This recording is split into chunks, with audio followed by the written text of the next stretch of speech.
One man, one day, one tree, one apple, and one idea. Isaac Newton started his discoveries this day and changed the world with them. An apple.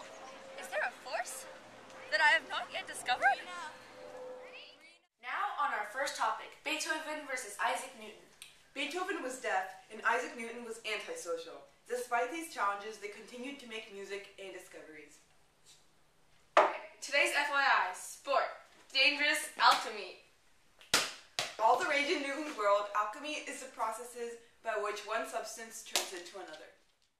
Historians think that alchemy may be the cause to Newton's death because he had so much mercury in his hair. We don't know why he was so obsessed with alchemy. And now for today's phone call questions. 11-year-old Benjamin from Colorado asks, "What is a natural philosopher?" Well, Benjamin, a natural philosopher used to be the word for scientist, but really it means a person who studies physics. Newton is a great example of a natural philosopher.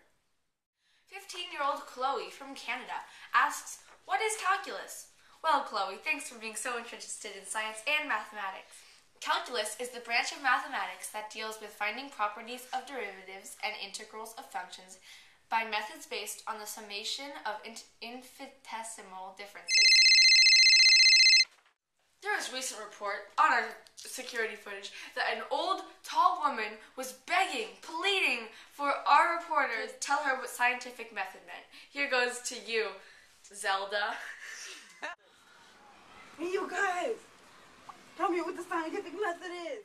The scientific method is the method of research in which a problem is identified, relevant data are gathered, a hypothesis is formulated from these data, and the hypothesis is tested. There you go. Another big dispute with Newton and one of his enemies was with Gottfried Wilhelm Leibniz. Leibniz published the calculus before Newton, even though Newton was thought to invent it before Leibniz. They had a very big dispute over this, each thinking that they invented calculus.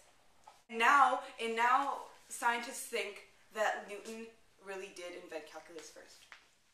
Newton was not a social man at all. Newton had many admirers of his work, but he also had many enemies. One of his most famous enemies was Robert Hooke. The reason why Robert Hooke detested Newton so much was because he was a very strong critic. He judged Newton and thought he was such a know-it-all. Who is Isaac Newton? A dorky scientist. I don't know, some dorky person. Scientist. A smart guy? I don't know. No. He's like Albert Einstein. That's it for today. Tune in next week for a report on Galileo.